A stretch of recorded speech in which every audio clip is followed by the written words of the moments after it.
Então, gente, boa tarde. Vamos ter aqui a parte introdutória, né, do conteúdo de sistemas distribuídos. Tá, gente? Então, como foi falado anteriormente, tá?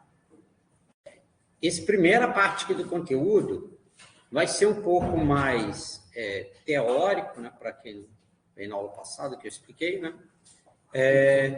Boa tarde. Para embasar, né, os conceitos básicos de sistemas distribuídos, né? Relação que também tem um pouco com as outras disciplinas, tipo sistemas operacionais, redes e por aí vai, né? E principalmente os conceitos que vão ser necessários na hora que entrar na parte prática, que nós vamos ter a parte de programação, então, mas a gente precisa ter algum desses conceitos aqui. Tá gravando. Então, a gente começa aqui, né? Ó. Vamos lá. O que é um sistema, né, distribuído? Tá? Então, ele varia muito, às vezes, de autores e depende da visão que ele tem. Então, a gente vê o conceito baseando aqui, por exemplo, em cima da ideia de redes, né? Então, é uma infraestrutura servindo um conjunto de sistemas computacionais interconectados através de links de comunicação de diversas topologias e mídias. Então, é o conceito que, basicamente, você já começar a ver lá em rede de computadores. Aí, como, obviamente, vocês já viram isso aí lá em rede de computadores, né? Aí, só para a gente dar uma relembrada aí, né? Vocês lembram, por exemplo, que aqui está falando, eles são interconectados através de links de comunicação de diversas topologias e mídias. Vocês lembram o que é uma topologia de rede? O que é uma topologia?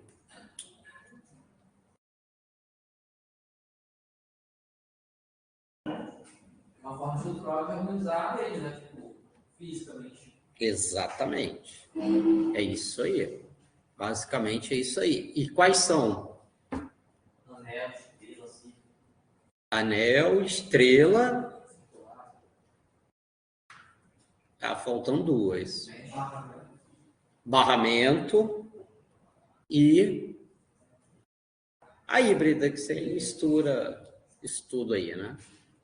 Tá? Então, são as topologias de rede básica que existem, né? Tá? Ok? E as mídias é o meio, transmite a informação. Então, por cabo, fibra ótica, sinal de satélite, aí tanto faz, né? Tá? Até tá aqui, né, um desenhozinho aqui de tipo de... Deixa eu aumentar aqui, que agora que eu reparei, né, que eu estou olhando para minha tela, eu não vi aqui que estava tão pequenininho, né? Que chama essa topologia aqui, né, de ring star. Então, aqui, por exemplo, você tem uns elementos, né, computacionais, que aí você monta aqui um anel, que aí o anel é o backbone, e aí seria um tipo desse de rede híbrida, né, topologia híbrida, e aqui você interliga aqui, por exemplo, com estrela aqui para dentro. Então, esse é um tipo de rede que normalmente se usa, que se monta, por exemplo, em regiões metropolitanas, né? Então, você tem aqui os elementos aqui que faz parte do anel, né? Onde está o backbone, né? E você serve pontos interiores, né? Seguindo a ideia de estrela, tá? Então, é interessante que, por exemplo, essa questão você fazer uma topologia dessa daqui, ótima, Tá? O que seria uma topologia ótima?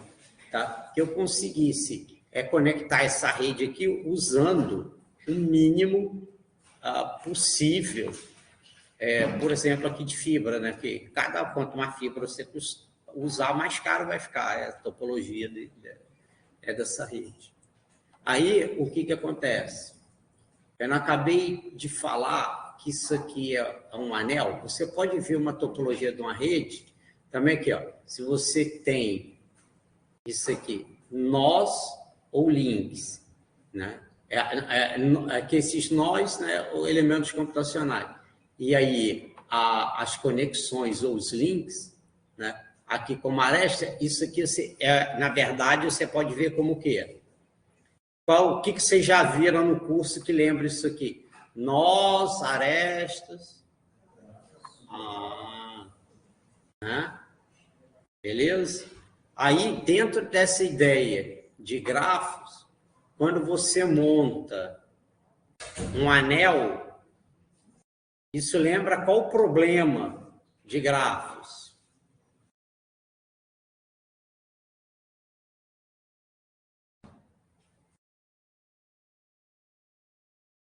Vou falar, gente, vocês não vão perder pontos se pode chutar. Ninguém vai te chamar, ih, burro, não pode chutar mesmo. A gente tá aqui para aprender, cara. Vamos lá, que não vai.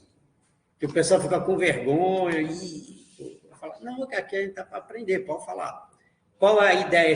Qual é o problema que você tem em grafos para montar um anel ótimo?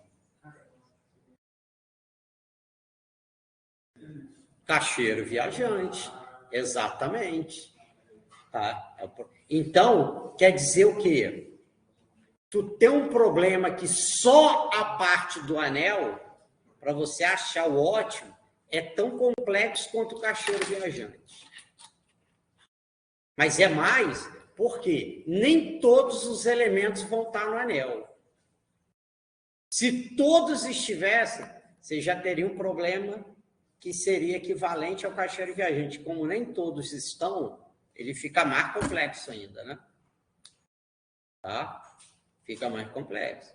Que aí você tem que determinar se esse ponto vai estar ou não vai estar no anel. E depois, como é que eu vou montar a árvore, quais pontos vão estar aqui, por exemplo, na árvore aqui de interconexão aqui. Entendeu? De modo que você encontre a topologia ótima. Por isso que chama esse problema aqui ring, star ring, obviamente, que é do anel. Tá vendo esse pedacinho aqui, ó? Seria como se fosse uma estrela, né? Então você teria várias estrelas interligadas. Para vocês darem uma ideia, ter uma ideia aqui, ó. Aqui, ó. Metrotins. Acho que eu botei metrô aqui. Metrotins. Agora vai. Então, cadê aqui, ó?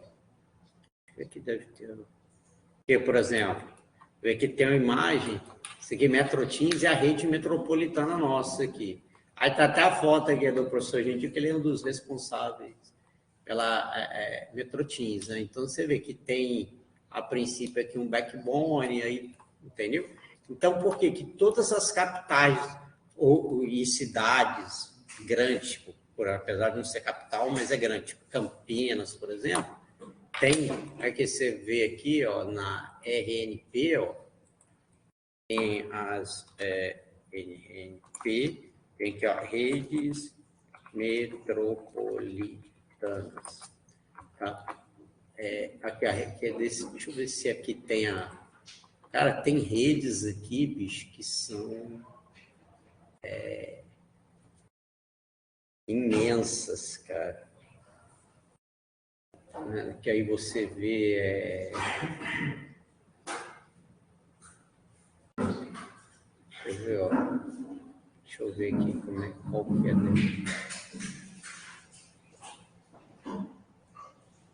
Esse aqui tinha que a rede mas se você for olhar aqui, por exemplo, ao norte conectado. Então, porque essa RNP aí é a Rede Nacional de Pesquisa, por exemplo, onde que nós aqui estamos ligados, entendeu? Então, eita, cara, às vezes acontece isso nesse data show, que eu tenho que tirar e botar de novo, que ele, viu? Ele perde ali a... Deixa eu ver se tem aqui a Redes Metropolitanas de Alta Velocidade. Cara, ele está pequeno. Então, a gente tem várias dessas aí pelo Brasil e nós temos uma dessa. Eu queria ver aqui, deixa eu ver se...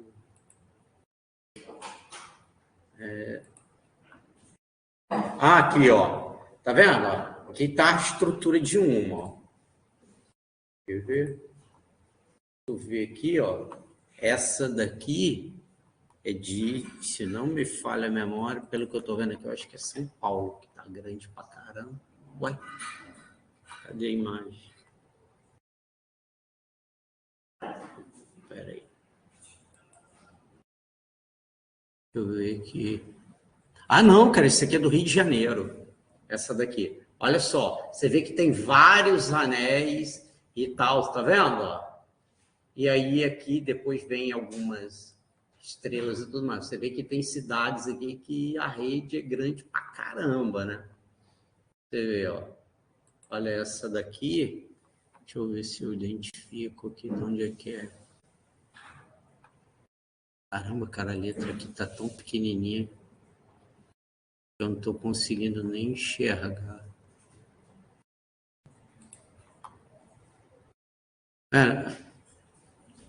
Essa daqui tá mais parecida com aquela ali que a gente falou. Tá vendo? Aqui, ó. O anel e alimentando. Tá vendo? Então, só para vocês verem que existem aí, ó, com a diversidade aí de topologias que a gente tem dessas redes, tá? Isso é legal aí para vocês darem uma olhada.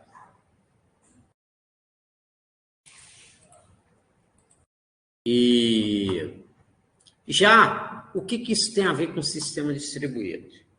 Então, o sistema distribuído é composto de vários sistemas computacionais se comunicando através de uma rede, ou seja, a gente vê que ele depende da rede para funcionar, né? Por quê? É através da rede que ele vai trocar informações, onde esses sistemas computacionais abrigam um conjunto de processos que se comunicam através de um conjunto de protocolos distribuídos para assistir a execução coerente dessas atividades distribuídas. Tá? Então, quer dizer, o sistema distribuído não é rede, mas depende da rede para poder funcionar direitinho. Tá? Seria a mesma coisa. Eu tenho o carro, mas não tenho estrada. Então, seria, vamos dizer assim, a estrada seria a rede ao qual esses elementos aí, que a princípio são do sistema distribuído, que são os carros, porque que a gente pode ver que é distribuído como assim, que eles são independentes entre si, mas tem hora que eles interagem, né, por um trânsito e tal, aí tem que ter alguma forma de cooperar, né? Quer ver uma forma que a gente usa até em sistemas operacionais, em sistemas distribuídos, que auxilia nessa cooperação, a ideia do semáforo, quando tu tem que acessar uma área compartilhada, que é a meiuca lá do cruzamento. Se dois acessar ao mesmo tempo, carros, por exemplo, não costuma dar bom, né? Se dois acessar ao mesmo tempo. Entendeu? Por quê? Porque aquele ali é de acesso exclusivo, enquanto um está acessando, não é legal que o outro acesse ao mesmo tempo. Entendeu? Tá? Então, para você ver como é que tem essa... Estou tentando fazer um paralelo assim para tentar facilitar a compreensão dessa ideia aí do sistema distribuído. Tá?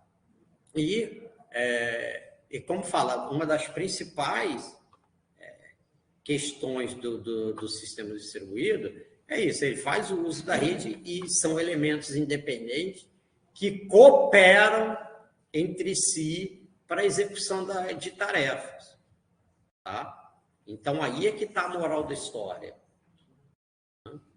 Eles cooperam entre si, tá? Para poder executar a tarefa. Então, um bom exemplo de sistema distribuído, tá? Por exemplo, essa ideia igual de formiga, né? Alguém fez uma disciplina aí, eu acho que teve um professor que deu esse tipo de meteorística, alguém que fez? Então, isso aí são exemplos de elementos também, e o bacana é que dá para você executar essa ideia de forma que também distribuída, que é aquela ideia de colônia de formiga, bando de pássaro, algoritmos genéticos, são meteorísticos. É o quê? Igual uma formiga. Individualmente, são elementos que são independentes entre si, mas eles cooperam fortemente para a realização de uma tarefa. Tá? Você vê que eles cooperam. E eles, por exemplo, no caso da formiga, eles têm uma rede de comunicação, né? Quem fez a disciplina lá de meteorística sabe que ela libera um feromôniozinho pelo caminho. Você já viu que às vezes você tem uma formiga na parede doidona, e quando ela encontra ali o caminho, ela vai certinho, porque elas vão largando tipo um marcador ali no chão, né? E é óbvio, por onde mais formiga passa, aquela trilha fica mais forte. Vocês já viram? Você olha ali um formigueiro e tal. Cara, você vê que ela vai naquela trilha ali certinho. Às vezes uma doidona ali, quando ela entra, conta a trilha, ela segue. Tá? Mas você vê, mas são elementos distribuídos. E uma forma que elas usam para, entre aspas, se comunicar é através desse... É óbvio que ela não vai ter uma rede, né? Mas uma forma é essa. Tá? Uma forma delas se comunicarem e elas cooperam. Tá? Falando do que é óbvio, todo mundo sabe que já viu um formigueiro, conhece, sabe como é que funciona e vê que isso que é realmente do jeito, que elas cooperam. Individualmente, a princípio, é um trem insignificante, né? Mas mete a mão lá no formigueiro para tu ver. Mete lá, uma formiga tu bate a mão, mas bate lá no formigueiro. Não vai, né? A mesma coisa uma abelha. Uma tu até mata, vai lá na colmeia para ver. A chance é de dar ruim para tu, né? Então, a questão é essa, tá? Que o sistema distribuído, ele opera. Aí tem a ideia da internet, principalmente do jeito que a internet é hoje. É rede ou sistema distribuído? Na opinião de vocês?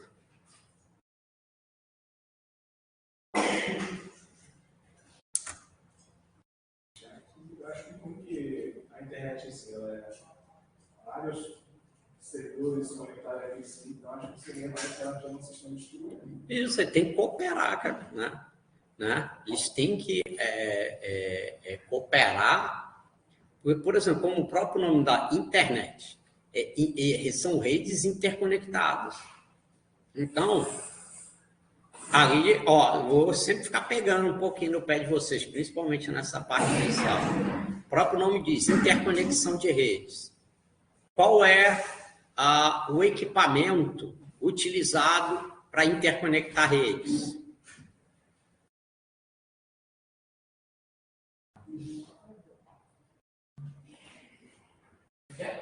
Qual é o equipamento utilizado para interconectar redes?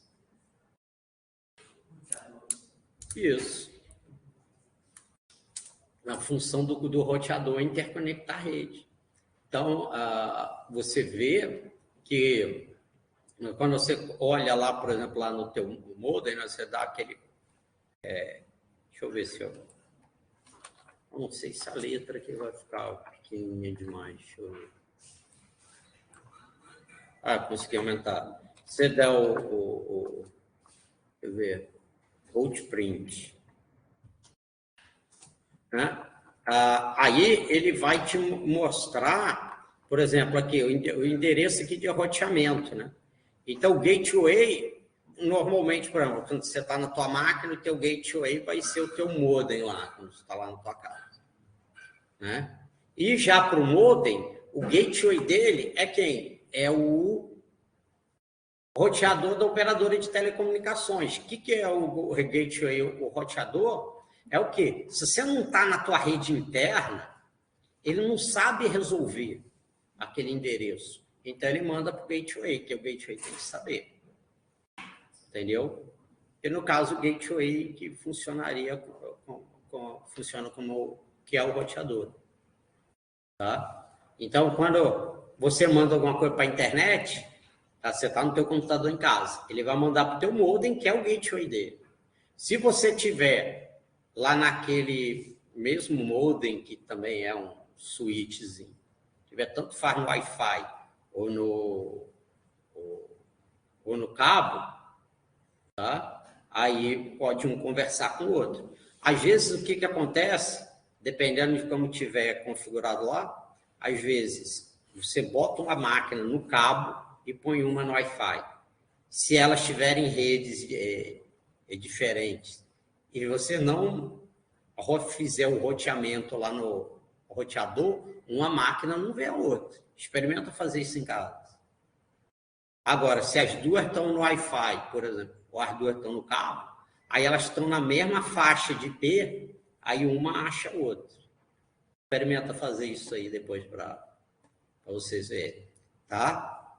Então, mas o que acontece? Aí você me pergunta, professor, então por que o modem ele não encontra? Por quê?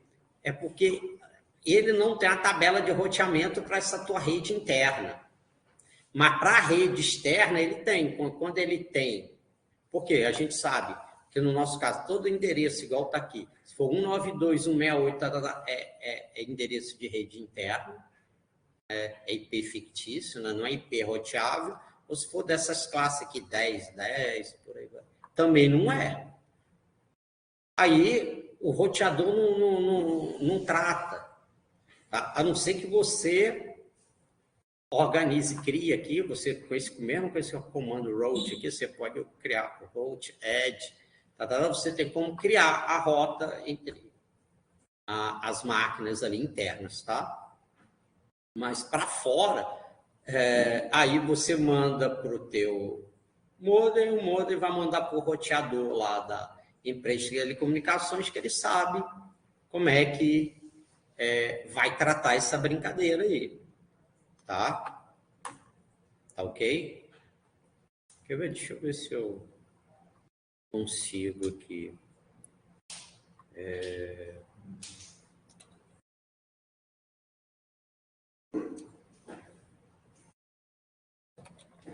Deixa eu ver se é esse aqui.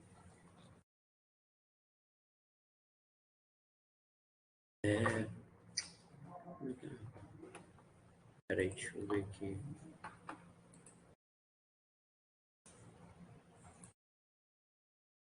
Deixa eu ver aqui se eu acho o negócio aqui, quer ver?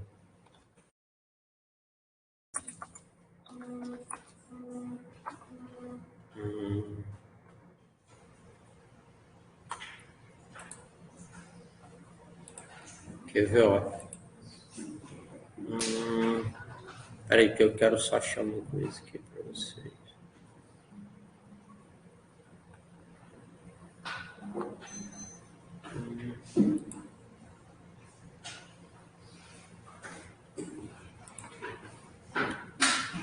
Isso aqui que eu quero mostrar. Quer ver, ó? Eu vou criar, ó, só para você ver, eu vou botar aqui www.uft.edu.br. Aí ele vai traçar uma rota lá dessa máquina até aqui na UFT. Quer ver, ó? Olha só.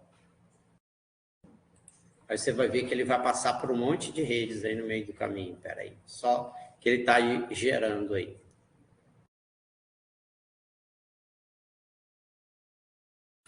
Aí ele vai te dar a rota.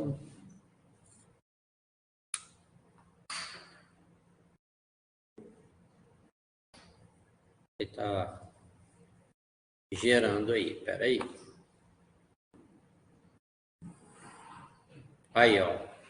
Tá vendo? Aí ele foi passando, tá vendo? Ó, por vários roteadores, ó. Tá vendo? Até chegar na gente aqui. Tá vendo? Ele vai passando, né, por diversas máquinas até chegar. Tá vendo? Aqui ele vai dizendo, ó, o nome das máquinas dos roteadores que estão no meio do caminho. Quer ver? Ó, que legal, se você botar para uma máquina, por exemplo, lá nos Estados Unidos, ó, por exemplo, do MIT, ó, aí você vai ver que ele vai passando o backbone, depois pega no internacional, aí você vê que ele vai entra nos Estados Unidos e depois vai chegando lá, quer ver? Só para...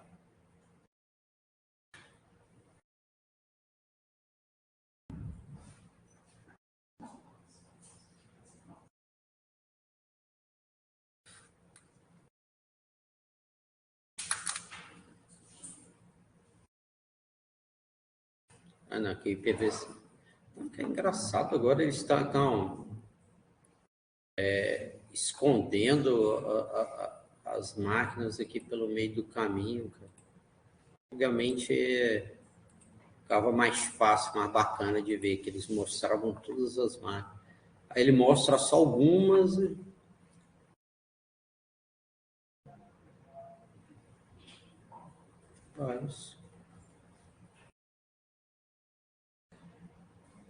Que aí ele ia mostrando aqui todas as máquinas. Agora estão com essas frescuras escondendo aqui.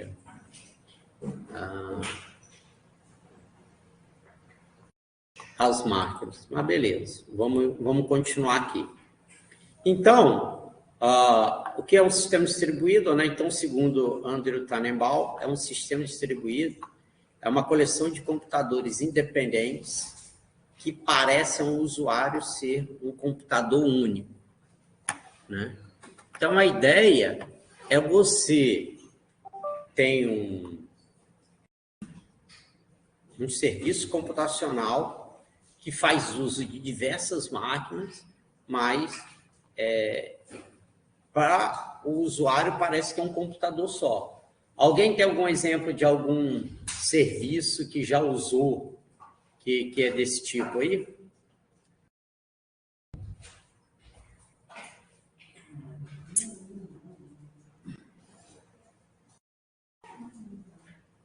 Mas, tipo esses Google Drive, por exemplo. Cara, para você parece que é uma máquina só, mas é centenas, milhares de servidores que estão aí pelo mundo afora. O próprio Google. Porra, você faz uma consulta lá. Não parece que você está acessando uma máquina só? Pô, mas são milhares e milhares e milhares de máquinas que estão por trás daquilo ali. Eles cooperam para retornar o resultado da consulta para você aí, o mais rápido possível. Tá? Então, tem uma série, né, de situações hoje que a gente faz uso, né, e está dentro desse conceito. Você, como usuário, você parece que é uma máquina só. Tá? Tá ok? Igual hoje, que está na moda. Você acessa lá o chat GPT, que está na moda. Tu acha que é uma máquina só que responde aquilo ali? Pô, são centenas, até milhares de máquinas que respondem aquilo ali. Tá?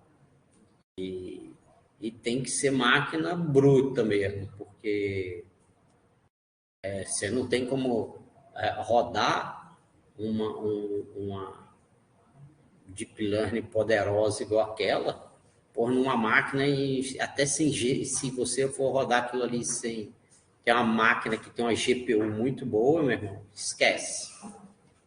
Pode esquecer. Tá? Que não funciona, não. Tá? Então, é essa situação. Então, o legal aqui é o quê? É que você tem hardware com computadores independentes, tá? E... Oi. Então, mano, esse O problema, cara, é esse porcaria desse data show aqui. Você vê, o bota, ele tá direitinho, de repente, tipo, tá? Aí é o hardware, com computadores independentes, e o software dá a ilusão de um único computador, tá? Então, essa é a ideia, tá? Então, é a mesma coisa, igual quando... Não sei se tem alguém aqui que já faz imposto de renda, quando você manda lá para os caras, é a mesma coisa. Não é uma máquina só, tá? Que trata, processa aquilo lá. Então, a ideia é essa, né? Em resumo, é uma coleção de sistemas computadorizados, autônomos, com as seguintes características. São ligados por uma rede e utilizam software para produzir uma capacidade de computação integrada. Bom que ficou o desenhozinho aqui. Deixa eu diminuir. Depois eu volto aqui. Então, uma característica aqui que é interessante também para a gente é isso aqui, ó. Considerando a existência de vários processadores. Temos.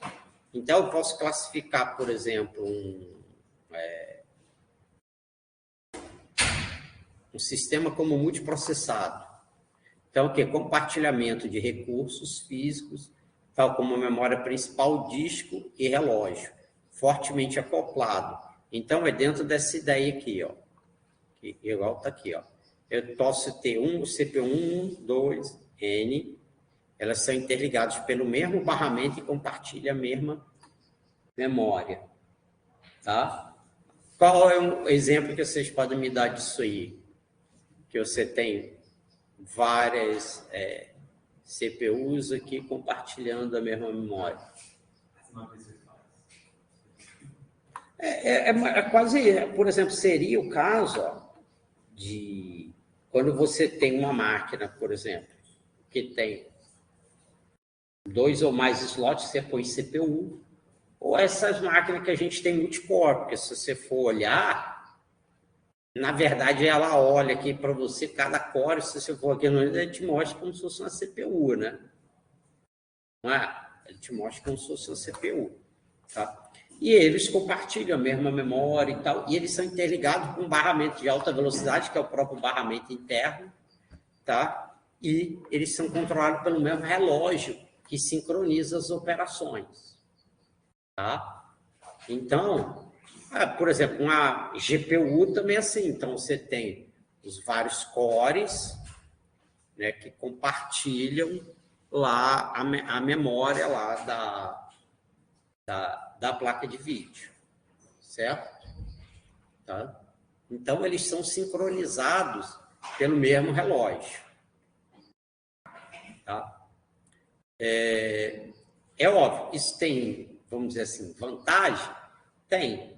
Qual é? Você tem um relógio que sincroniza, o barramento aqui, que interconecta eles, é uma rede de altíssima velocidade, tudo mais, beleza. Mas qual é um grande problema? Escalabilidade. Como é que tu bota um core a mais?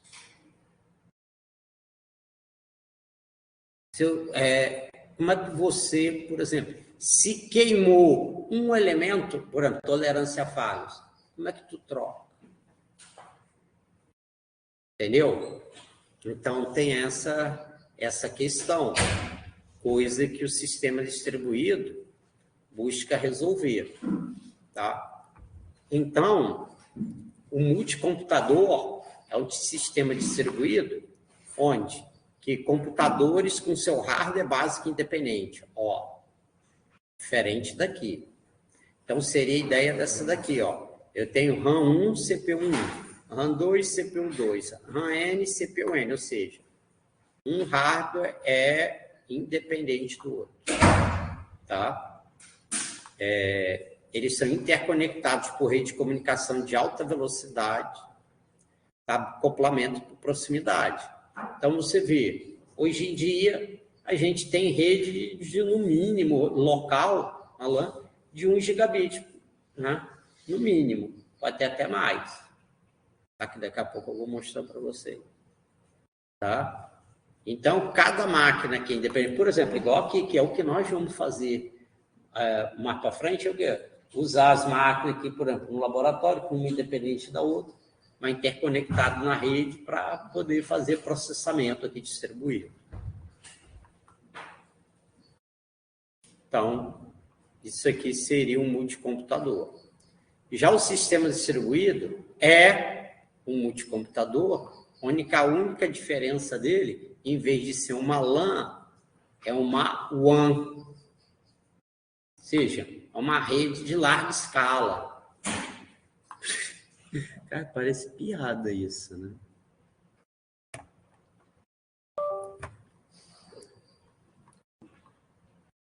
Tá? Então, aqui, em vez de ser uma LAN, é uma WAN quando você tem o sistema distribuído. Então, qual é o problema? Quando você tem o sistema distribuído, os elementos que interconectam a rede estão fora do seu controle. Então, isso normalmente gera atrasos de comunicação significativo e incerto. Aí eu vou dar um exemplo aqui para vocês. Ó. Quer ver? Ó, aqui não tem o gate. Aqui, ó, 10, 10, 28, 9. Ó, ping 10, 10, 28, 9. Então, você vê ó, que o tempo é 1 milissegundo, né? Geralmente é bem pequeno. Ó. Tá vendo? O atraso é bem pequeno. O quê? Tá? O normal é ter atraso pequeno, sim. Agora, olha, por que esse gateway que eu botei? Eu estou na minha rede interna. Agora, eu vou botar aqui para o endereço numa rede externa. Globo.com, óbvio que não está aqui dentro da rede da UFT, né? Olha o atraso para quanto é que vai. 35, você vê, ó. Daqui a pouco você vê que de vez em quando ele pega e dá uns pulos, ó. Tá vendo? E óbvio que 35 milissegundos de atraso é muito maior do que aquele que estava dando lá, que é de 1, né? Tá? Quer ver? Se eu botar por uma rede mais longa ainda, eu vou botar aqui para o... Vamos ver aqui se ele vai responder. Então, esse aqui ela até respondeu rápido. Sabe por quê? Tá vendo esse tipo de endereço aqui, ó? Esse aqui é IPv6. Por isso que ele está respondendo mais rápido. Tá vendo aqui, ó? Ele está respondendo rapidão por conta disso, que ele está usando esse endereçamento. Deixa eu ver um aqui que...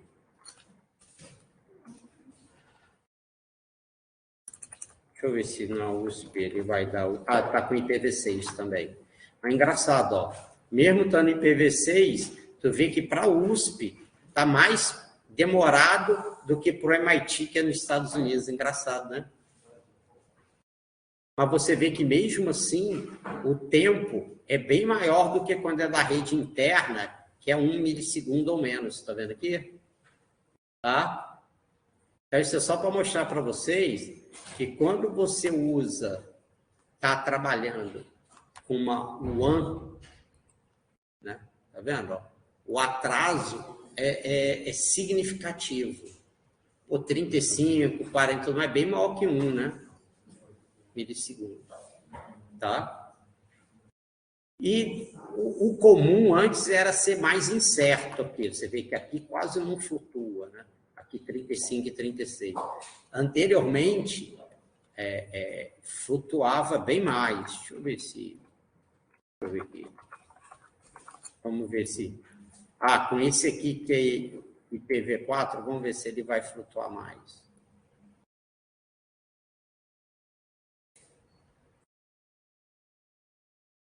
Não, está até bem estável. Anteriormente, cara, isso aqui flutuava pra caramba, isso aqui. Tá vendo? Agora deu uma flutuadinha aqui, tá vendo? 34, 37, 30, 39.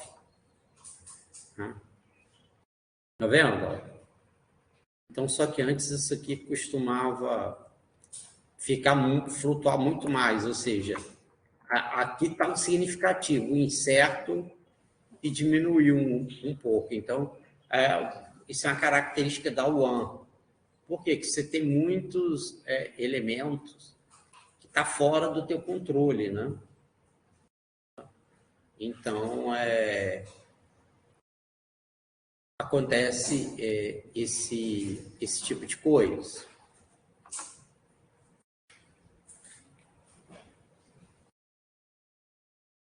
Então, vocês já vão começar a ver um efeito que tem em cima aqui do sistema distribuído, que é essa questão do atraso da comunicação. Tá? Então, dependendo da rede, isso pode ser pode ser crítico. Tá? Então, quer ver? Olha só, na época que eu estava no doutorado, eu trabalhei nesse grupo aqui, tá? Que é o Núcleo de Computação Avançada de Computação de Alto Desempenho. Então, aí só mostrar aqui para vocês essa máquina aqui.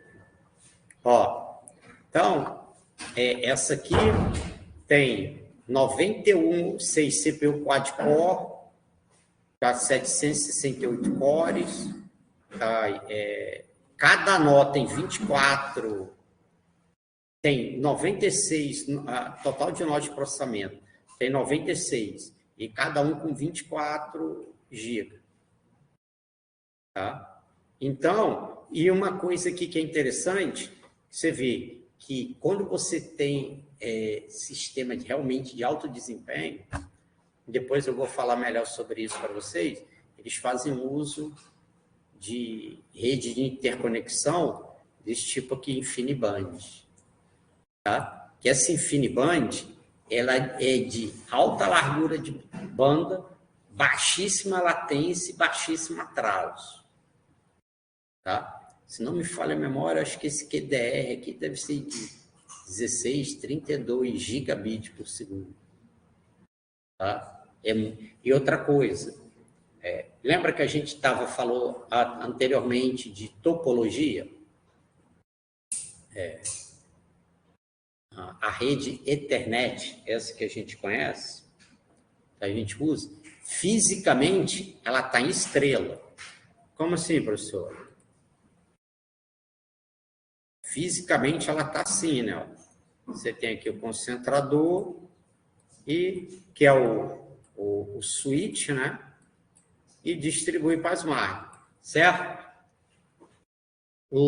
Fisicamente, a rede Ethernet, logicamente, ela é em barra. Lembra quando vocês estudaram rede, lá, modelo OSI e tudo mais? Aí tinha lá na camada de enlace, tinha um trem chamado CSMA-CD.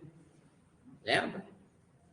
Lembra não? Que era o quê? Era quando você, por exemplo, ia transmitir, ele primeiro escutava o barramento. Pô, não tem ninguém transmitindo? Eu envio. Mas vai que dois comunicam ao mesmo tempo, dá o quê? Colisão. Né? Dava colisão. Aí o que fazer? Gerava um número aleatório para esperar, obviamente, um diferente do outro, tal, para tentar mandar de novo. Principalmente quando tinha antes hub, que ele só funcionava por difusão, realmente, na rede inteira, que está ligado no mesmo hub, no mesmo concentradorzinho. Quando um comunicava, os outros não podiam. Dava colisão. Agora, com switch normal, como a gente usa, ele não dá colisão quando a comunicação tem origem e destino diferente entre os pares. A máquina 1 está falando com a 2 e a 3 com a 4. Aí não dá, né? Por quê? Porque na hora que você faz o chaveamento do circuito, essas duas comunicações não estão usando o mesmo canal. Agora, você tem a máquina 1 falando com a 2 e a máquina 3 falando com a 2. Aí dá colisão. O switch normal que a gente tem. Por quê? A forma de não ter colisão seria eu fazer um circuito que tivesse um grafo completo entre todas as portas lá dentro, ou seja, eu tinha um caminho separado entre qualquer par de portas. Agora você imagina, quanto maior o número de portas, você imagina você conseguir gerar um grafo completo onde que nenhum traço cruze com o outro. Vocês que fizeram lá eletrônica, sabe? O que acontece se uma trilha cruzar com a outra? Curto. Então, lá na eletrônica, o que eu fazia para resolver esse problema?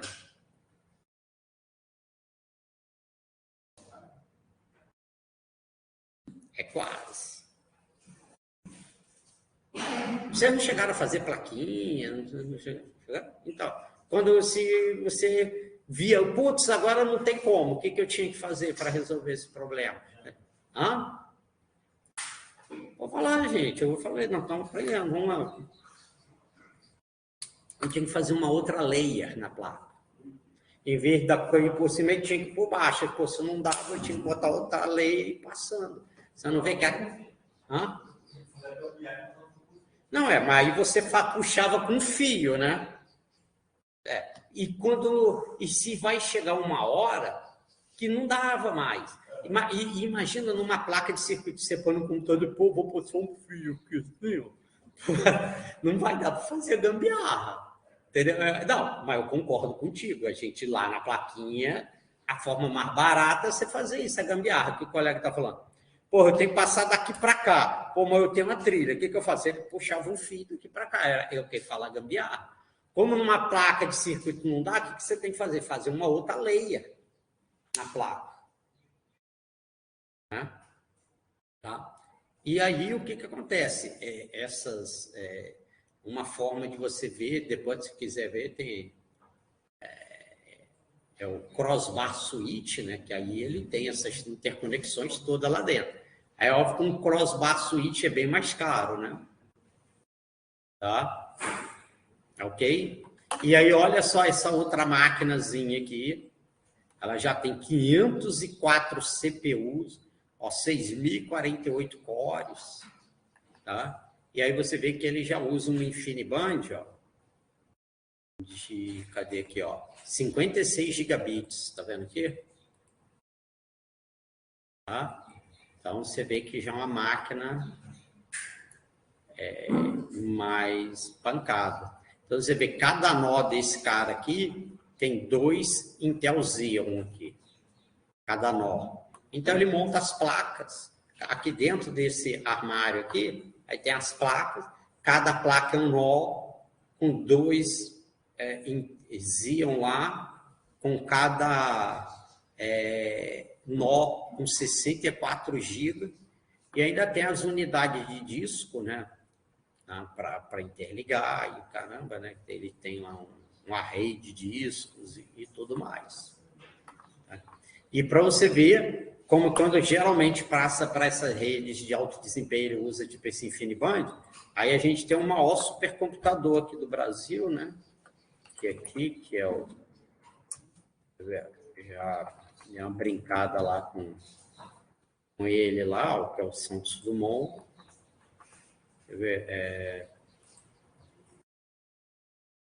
Aí tu vê aqui a máquina, configuração. Quer ver? Aqui tem a foto dele. Ó. Vendo? Um bicho imenso isso aí. Quer ver? Aí, se tu for ver aqui, ó. Tá vendo aqui, ó? Ele fica aqui dentro, aí você tem a bateria aqui de geradores e tudo mais, falta energia, etc. Vai ficar dentro desse caso aqui, que é grande pra caramba. Né? E aí, cadê aqui?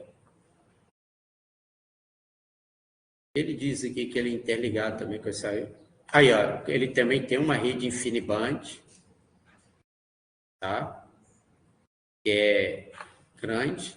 E como o pessoal hoje também faz muito trabalho de IA, você vê que ela tem algumas GPUs lá, essa Tesla V100 de 16 GB. Tá? Hoje, você vê, até no caso dessa GPU aqui já está até, vamos dizer assim, ultrapassado, que hoje o que o pessoal usa mais é aquela A100 da NVIDIA. Ou só uma placa dessa A100 da NVIDIA ela tem 80 GB de memória da placa NVIDIA. Só uma placa aqui no Brasil é 100 pau. Mas se tu for olhar, ó, aqui, ó. Aqui, ó. Preço NVIDIA A100 80 GB.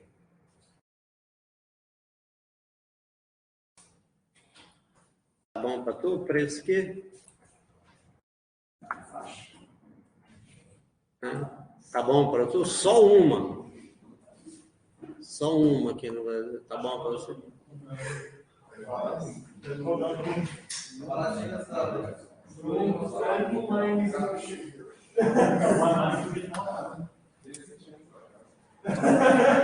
Não, é aquela coisa, né? Igual o que eu falo, pessoal, pô, você usa lá o chat GPT. Pô, babinha, né? Pô, vou usar, legal. Ele teve que usar centenas de máquinas, onde cada uma das máquinas tinha de 6 a 8 placas dessas, cada máquina. Tá bom para tu? Para treinar aquela porcaria lá para funcionar, custou milhões de dólares para treinar uma rede daquela.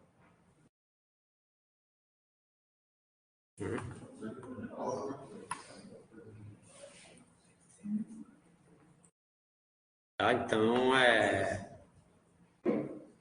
para você ver que aí tem coisa que precisa realmente ter para rodar um negócio daquele, tem um alto poder computacional. Depois, se o pessoal quiser, até mostra, por exemplo, o cara fez uma estimativa igual, e nem foi o 4, foi na época do GPT, o 3, 3,5. Se fosse treinar com uma placa só dessa aqui, Tesla, essa V100, ia demorar quase 300 anos para treinar. Se fosse com uma placa só. Fosse uma placa dessa aqui, que já é uma boa. Quantas pessoas que você conhece aí que tem uma GPU com 16 GB? Né? Uma GPU 16 GB já é... Não é barato. Entendeu? Não é barato um trem desse aí. Tá?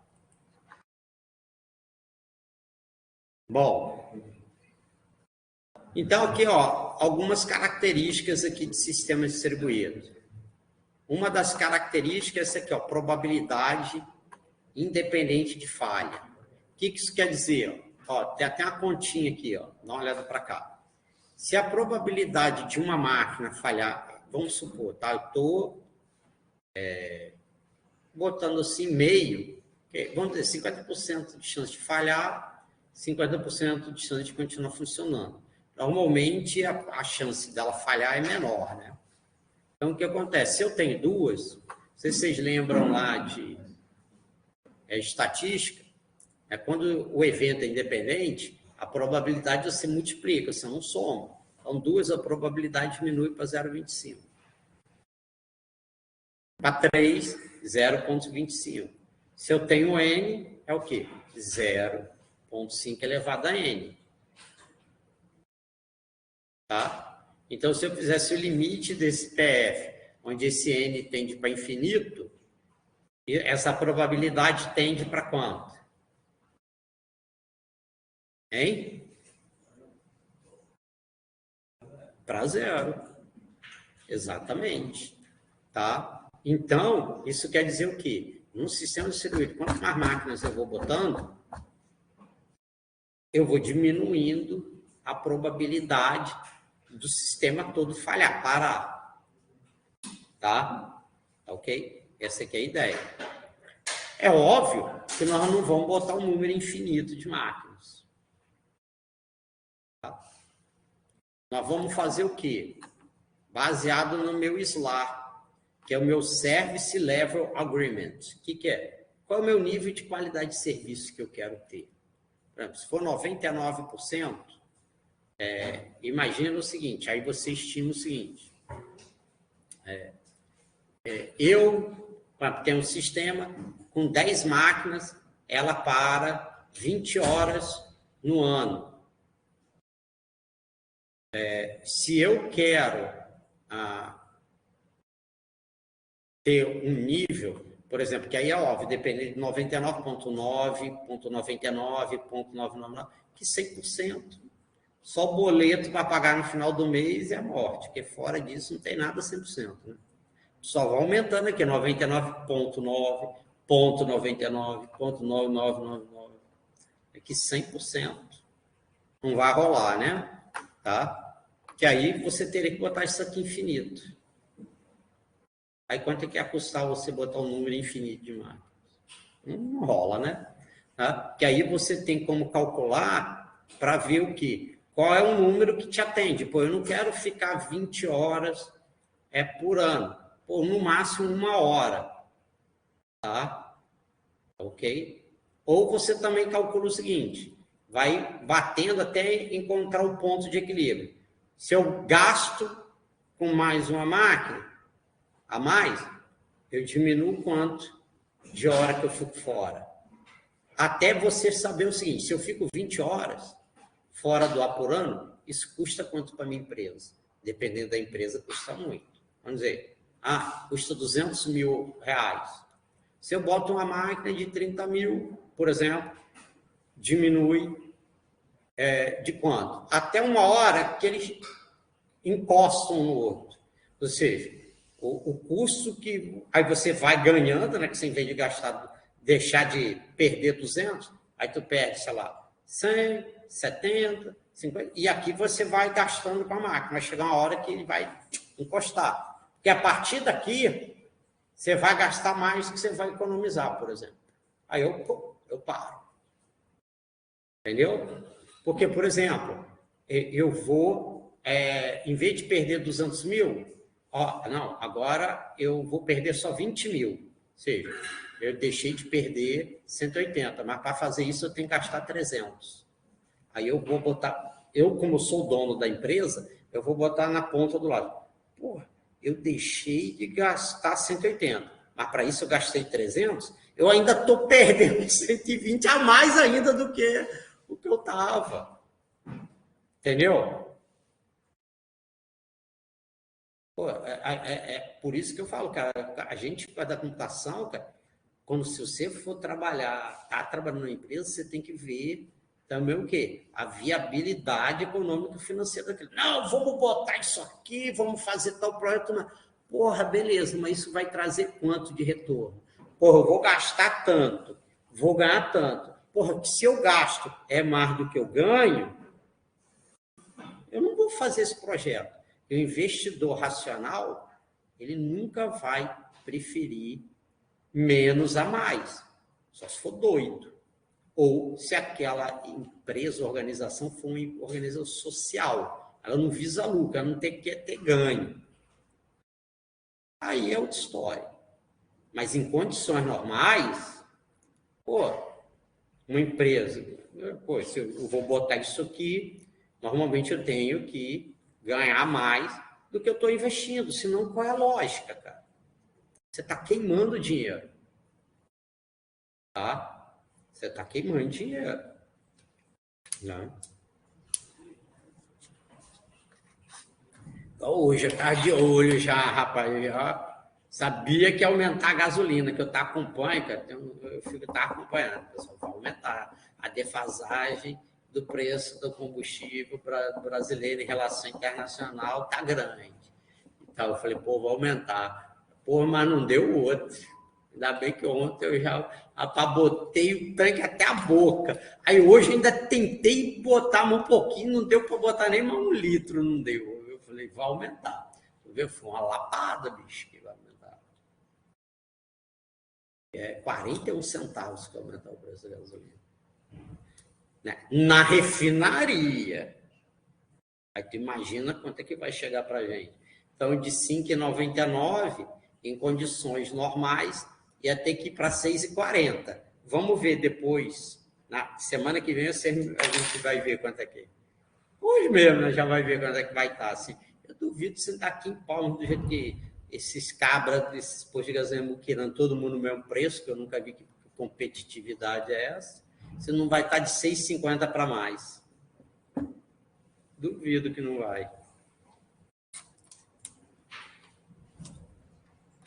Tá? Então, aí você tem essa questão da probabilidade independente de falha. Então, o legal do sistema distribuído é isso. Quanto mais elementos você coloca, menor é a probabilidade dele falhar.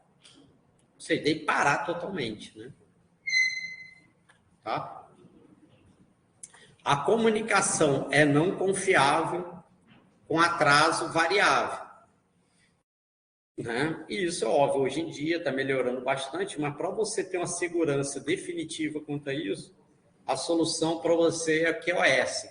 Vocês sabem que já ouviram falar aqui que é QoS? Isso é Quality of Service, qualidade de serviço. O que é isso? Presta atenção. Quando tu vai comprar, por exemplo, lá na tua casa, um plano de internet, você, a princípio, só contrata um parâmetro de qualidade de serviço. Qual que é, professor? A banda. Eu quero uma internet de 100, de 50, de 200, de 300, de 500. Não é? Não é isso? É o momento que você contrata. Mas só que tem outros parâmetros que você pode contratar. É o quê? Eu quero ter, no máximo, tanto de latência, no máximo, tanto de atraso. Entendeu? Eu quero ter, no mínimo, tanto de upload, download. Então, são parâmetros de QoS. É óbvio que você vai pagar mais para a empresa de telecomunicações que você está contratando. Tá? Mas, às vezes, compensa. Por exemplo, agora, na nossa empresa, para diminuir custos, nós vamos fazer tudo por videoconferência. Aí eu falo, não, nós vamos economizar com passagem, com deslocamento, com diária, com alimentação, tudo mais. Beleza. Mas se você não garante isso, você pode ter uma qualidade na transmissão horrível, cara. Imagina, na hora que o presidente da empresa, a principal meta da nossa empresa é... Aí o trem fica. O pessoal vai querer... Quem é o desgramado da TI que propôs... Vou fazer essa porcaria de vídeo, eu vou querer comer teu fígado, meu irmão.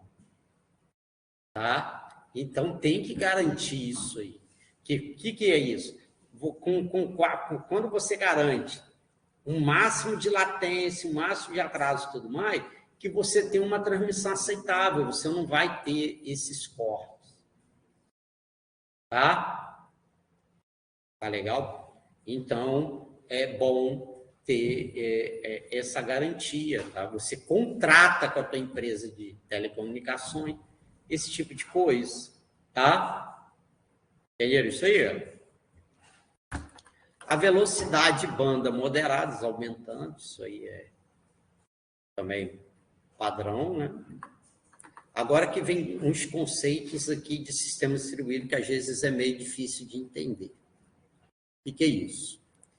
Dificuldade em determinar a ordem de ocorrência de eventos e computar estado global. Quer ver um exemplo? Tu manda um SMS, em seguida manda outro. Já aconteceu com alguém do segundo chegar primeiro do que foi enviado primeiro? Às vezes acontece.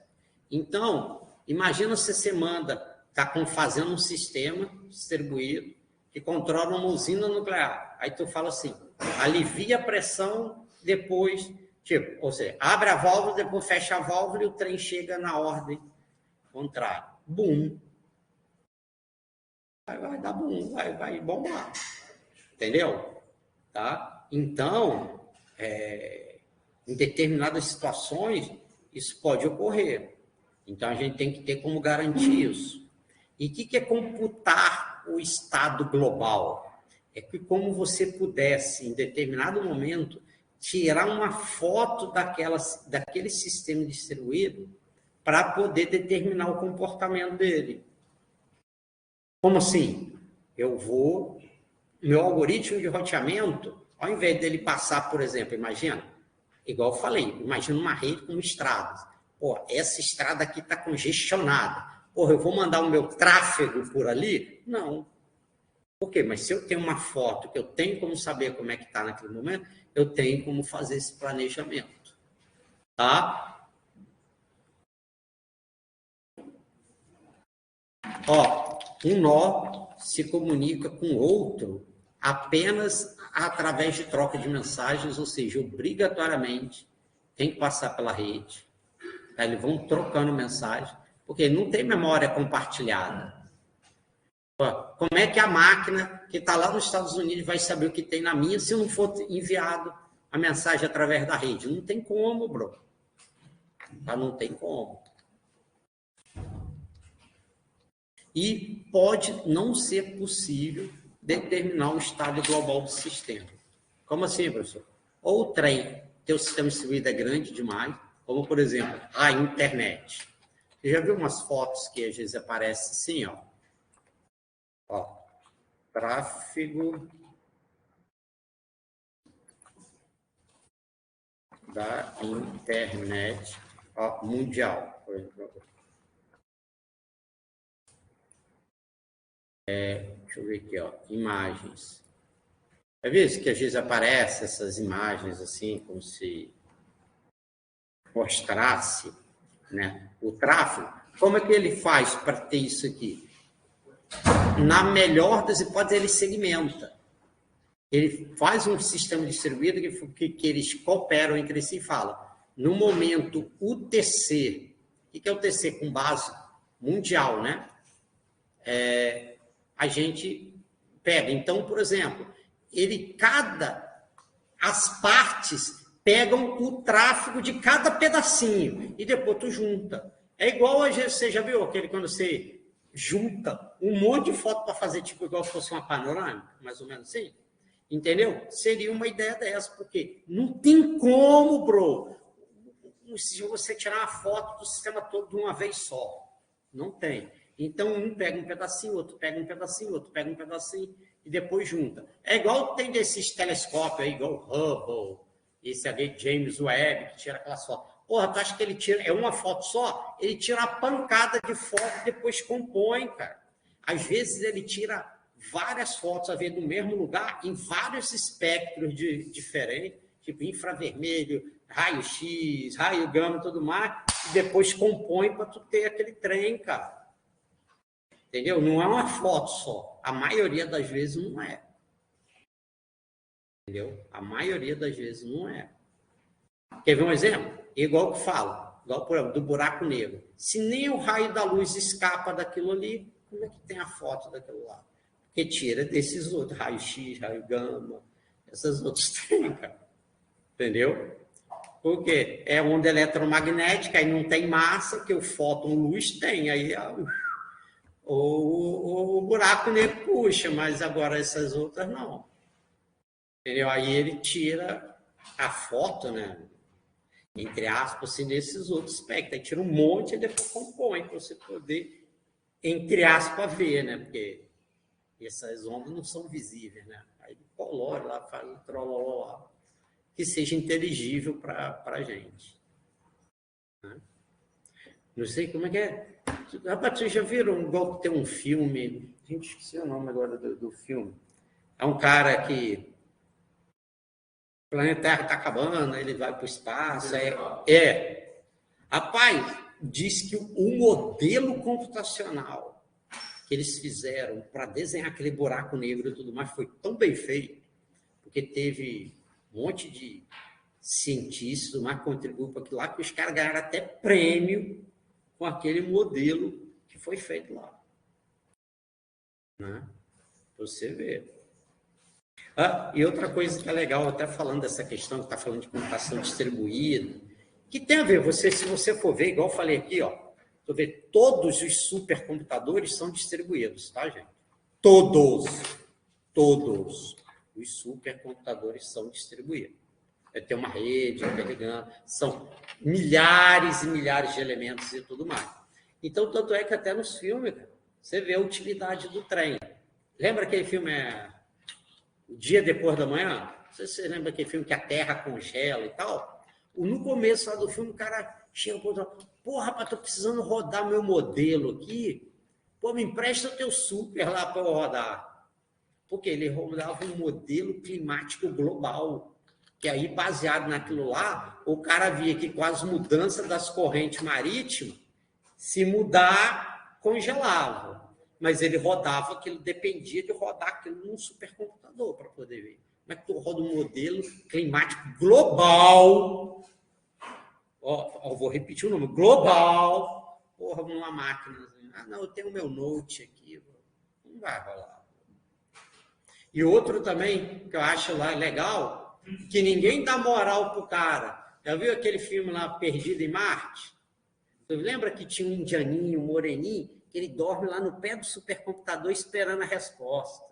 Aí quando ele tem que... Ele que é o herói do filme, que ele que calculou que se usasse uma nave que fosse lá, abastecesse a ela, quando ela fazia um estilingue gravitacional na Terra para voltar, ela ia ter combustível para ir voltar a tempo ainda de salvar o cara. Mas por quê? Porque o cara rodou o modelo lá no supercomputador. Você vê que ele está dormindo lá no pé do computador. Tem hora que o trem deu a resposta lá, aí o cara acorda e vê, puta, funciona, e mostra lá pro cara. Ele é que foi o herói do filme. Ninguém fala isso, mas que ele que foi. Se não fosse ele fazer o raio daquele cálculo, ninguém ia ter como voltar lá, não, bro. Não ia, não. O cara lá ia morrer lá, porra. Mas tô falando é a verdade. Mas tu vê no filme, ninguém depois dá moral pro cara. Mas quem foi o herói mesmo foi aquele cara que, se ele não tivesse feito lá os cálculos, e tu vê que ele dorme lá no pé lá do seu computador lá. Tu vê que ele tá até assim, lá dormindo, aí o tempo começa a pitar e vê que deu o resultado que ele queria. Aí correu lá, tanto é que o chefe dele lá primeiro nem deu, será que essa porcaria aí funciona mesmo? Aí perguntou para um mau monte de gente, os caras, rapaz, isso aí funciona assim. Aí que botaram o trem para frente, cara. Mas o herói foi aquele cara lá. Mas por que, cara? Para rodar um modelo desse, tão grande, para fazer esses cálculos, em relativo pouco tempo, se tu não tiver um supercomputador, um trem desse, cara, não vai rolar, cara. Entendeu? E uma coisa que é bacana, porque normalmente a maior parte, hoje em dia, desses supercomputadores, eles fazem uso de recurso que a gente chama commodity. Como assim? Usa uma placa de vídeo aqui, que é o AV100, ou ela usa uma GPU Xeon, tudo mais. A princípio, qualquer um, se você tiver dinheiro, qualquer um pode comprar. É caro, mas se você tiver dinheiro, você pode comprar. Entendeu? Não um trem assim que você vai falar, caraca, é muito... Não, pode. Entendeu? Aí os caras montam, entendeu? As máquinas, né, para poder fazer. Quer ver, ó? Mesma coisa aqui, ó. Quer ver, ó? Aqui, ó. Supercomputer Argonne National Lab. Esse aqui é se não é o primeiro ou o segundo maior do mundo. Esse aqui.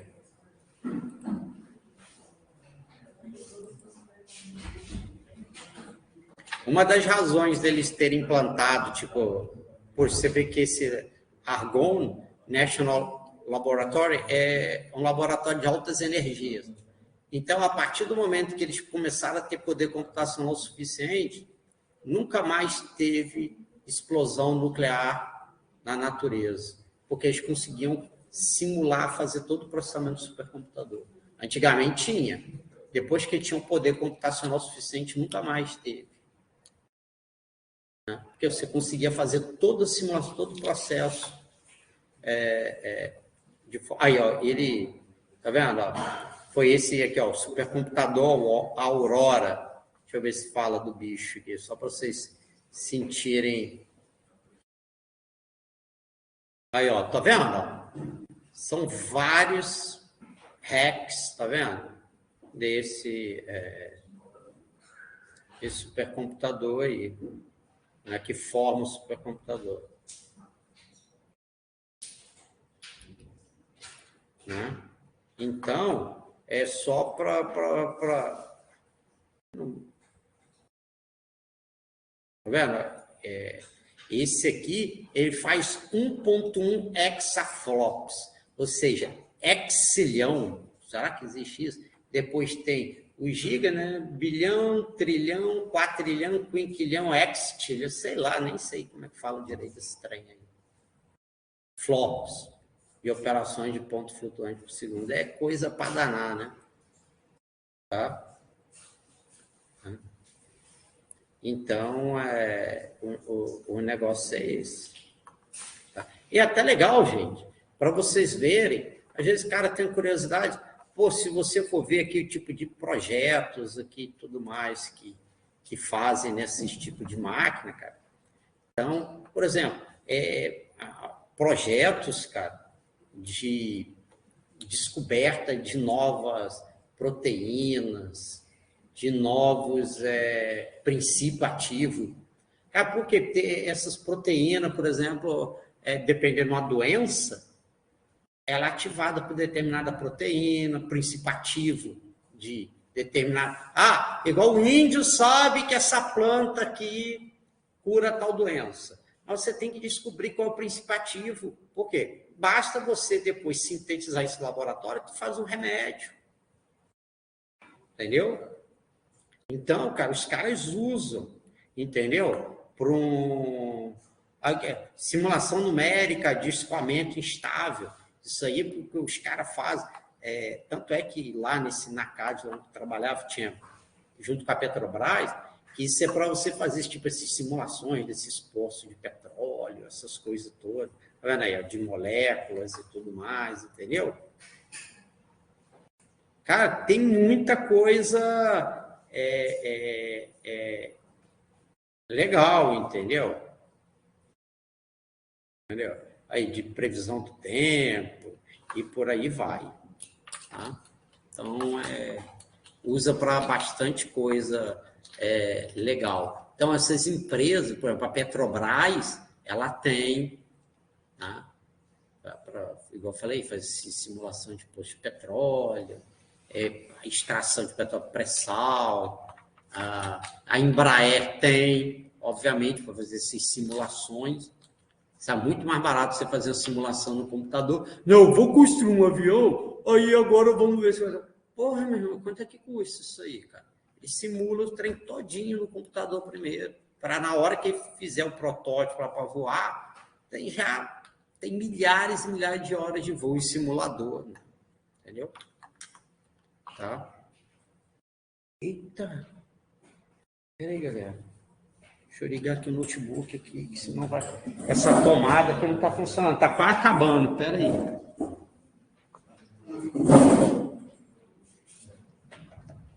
Peraí. Senão vai.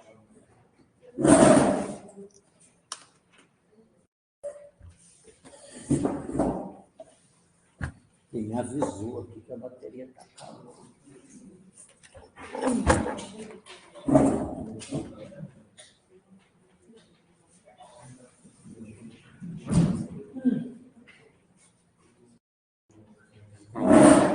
Agora tá. Agora tá carregando.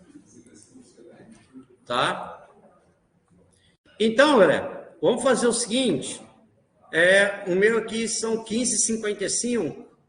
Vamos dar um intervalinho aí, uns 10 minutos aí, para o pessoal beber uma água e daqui a pouco a gente volta. Então, vamos lá, galera. Então, isso que a gente já falou, né? Quanto a essa questão do tamanho distribuído, LAN, MAN, WAN, essas aplicações. Vamos ver aqui. Aqui tem algumas características interessantes de sistema distribuído. Cara, uma das principais coisas, inicialmente, que foi criado o sistema distribuído foi para compartilhamento de recursos, né? Tanto de hardware quanto de software.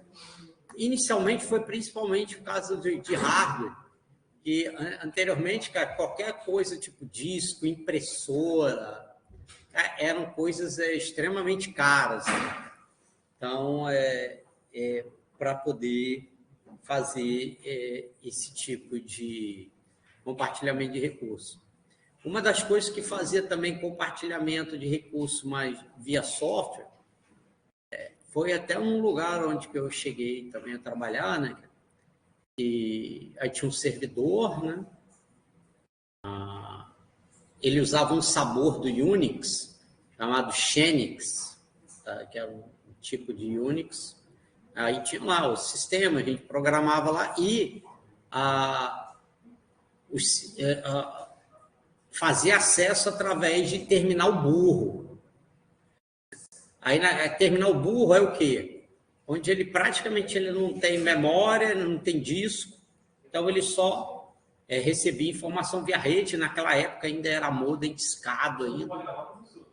Hã? Botei. Não, tá gravando. Né? E que naquela época ainda era terminal, era conexão de escada, né? 9.600 kbps. Obviamente tinha que ser interface caractere, né? Tanto é que você vê que dessa questão de sistema legado, não sei se alguém às vezes já deu uma olhada lá principalmente gerência aí do Banco do Brasil, cara, que ainda tem umas interfaces caractere lá, já viu? Uma tela preta lá com umas letrinhas azul, são um sistema que ainda roda em grande porte, cara. E como o Banco do Brasil tem que ter todo município, né, do Brasil, cara, ele tem que comunicar via satélite mesmo, bicho, não tem outro jeito. Entendeu? Você vê, se depende de determinado lugar aqui, até mesmo aqui em Palma, na capital, se fosse pegar umas quadras mais lá para longe, assim, determinados municípios aqui não tem internet que presta ainda, aquelas via rádio, não sei o que e tal. Né? Então, se você tem interface caractere, fica muito mais leve, nem compara, né, cara? Então, suporta bem até por transmissão via satélite, né? Você vê que ainda aqui na estrada ainda tem, você já viu que tinha comunicação via micro-ondas, você já viu que tem uma antena, aí tem a estrutura metálica e ela tem uma antena que parece um tambor, já viu? Por quê? É aquela antigamente fazia comunicação de micro-ondas, que é por visada, tem que ter uma visada com a outra. Aí você vê que aquelas torres são grandes pra caramba, torre de mais de 50 metros, né? Que aí você consegue ter um alcance aí de 200, 300 quilômetros, né? Entendeu? Com essa questão de micro-ondas, que, pô, um tempão atrás não tinha passar fibra ótica igual tem hoje, né? Aí antigamente o cara usava. Só que o problema dela tem que ser avisada, né?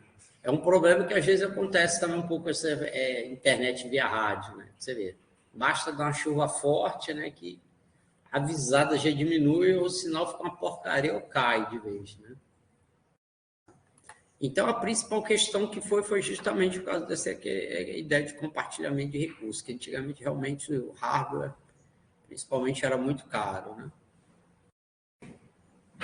Outra questão envolvida em sistema distribuído é tomar cuidado com essa questão de gerenciamento de recursos, né? Mas, normalmente, o software já traz essa questão para a gente, né? De modo que gerencia esse conjunto de recursos. Então, você dá privilégios, acesso, tá? Então, a cada um desses recursos. Entendeu? Por exemplo, determinado disco, ou determinada máquina, ou determinada empresa, quem é que pode usar, quem é que não pode, e por aí vai. Isso aqui é uma coisa importantíssima para sistemas distribuídos, para a evolução dos sistemas distribuídos, foi seguir padrão aberto. Tá? Então, por exemplo, antes do TCP/IP ter essa vasta utilização, cada fabricante, por exemplo, de sistema operacional, tipo a Microsoft tinha um protocolo, comunicação, a Apple tinha um, e um tinha um, e tudo mais. Depois que padronizou o TCP/IP, porque o TCP/IP é um padrão aberto. O que é um padrão aberto? Ela tem um RFC, ou seja, um documento que diz como é que ele tem que ser, quais as funcionalidades que ele tem que ter, quais são as variáveis, beleza. Mas cada um pode implementar do seu jeito. Tá? É igual a mesma coisa, você tem um padrão, por exemplo, de DVD. Cara, aquilo ali está especificado, tem um padrão aberto, todo mundo segue aquilo lá. Qual é a grande vantagem? Que diminui custo, tá? Quando todo mundo segue aquele mesmo padrão. Tá? Aí dá a ideia desse negócio de commodity. Tá? Igual eu falei, qual é a ideia de que é commodity?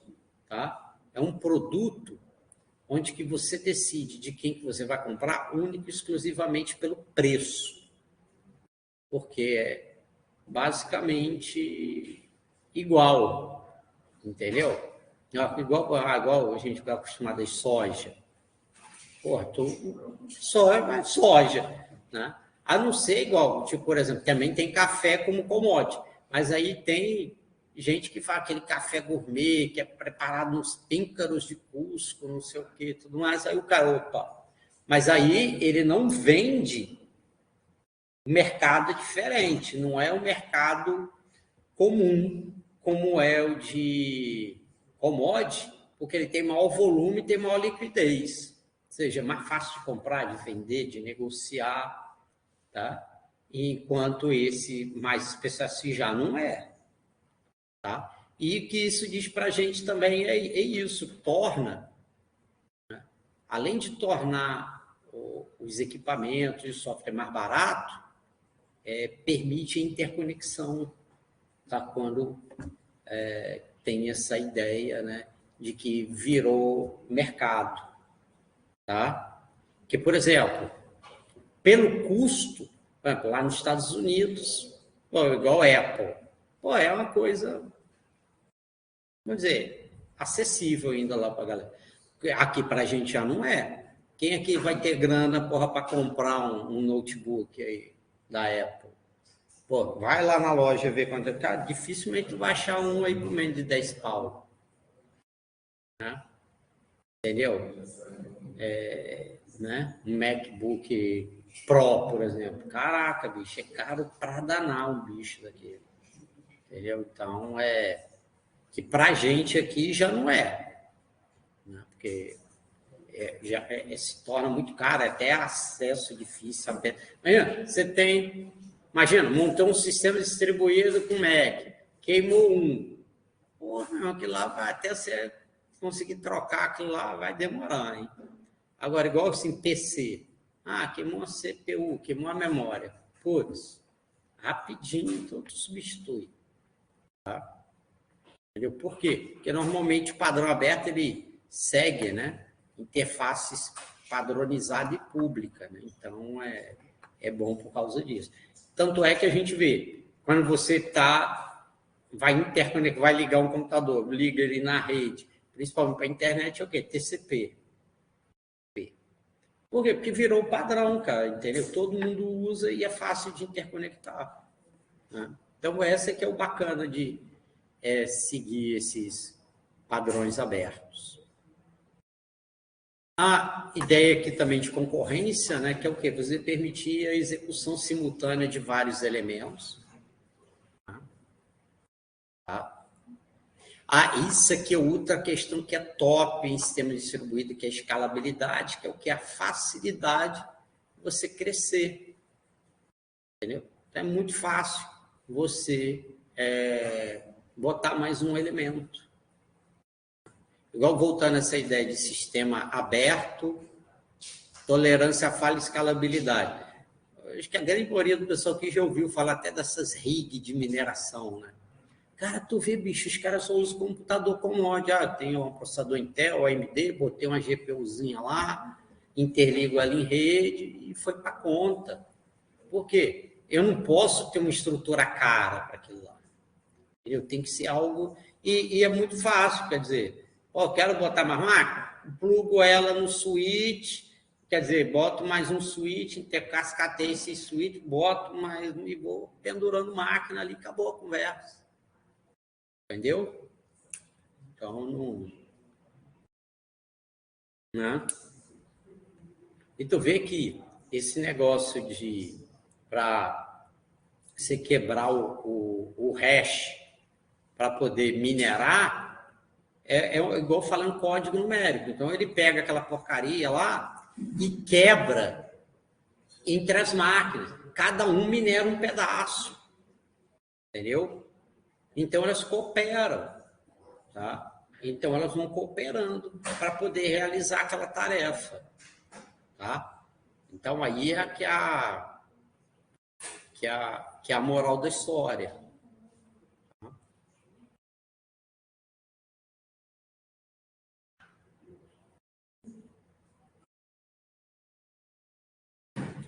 A gente também... Oi? Você falou dessa parte da mineração. Eu tinha lembrado aí que o pessoal tinha falado se eu não me engano, preço das placas de vídeo estava subindo por causa disso, né? Não, porque o que acontece? É porque, igual eu falei, o hash é um código numérico. Mas é um vetor numérico monstruoso. Entendeu?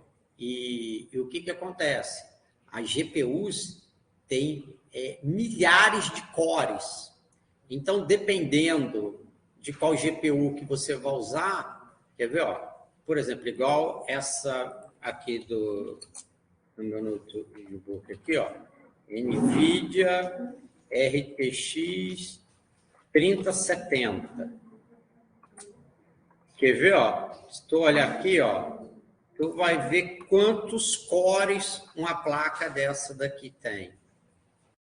Aí, 5.888 cores, cara.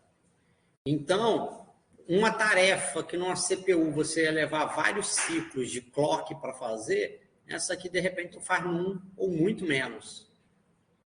Entendeu? E outra coisa, que a CPU, ela executa instruções genéricas. E aqui, na GPU, ela tem instruções específicas para matemática. Então, você tem como transformar esses problemas, né, para problemas, por exemplo, matriz, tipo matriz vetor. Cara, GPU come com farinha isso. Por que o pessoal fala para rodar IA de forma eficiente tem que ter GPU? Que você transforma os teus problemas de IA tudo para problema de matriz vetor. Aqui eu não sei se você ouviu falar que usa um tensor. O que é um tensor? É uma matriz multidimensional. E tanto é que essas placas aqui, elas costumam ter cores específicos, chamam tensor core.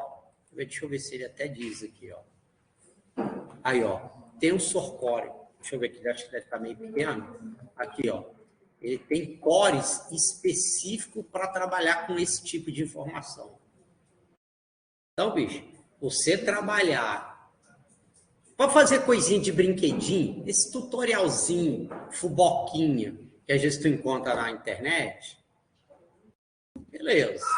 Cara, se tu for trabalhar com um problema realístico sem GPU, esquece, cara.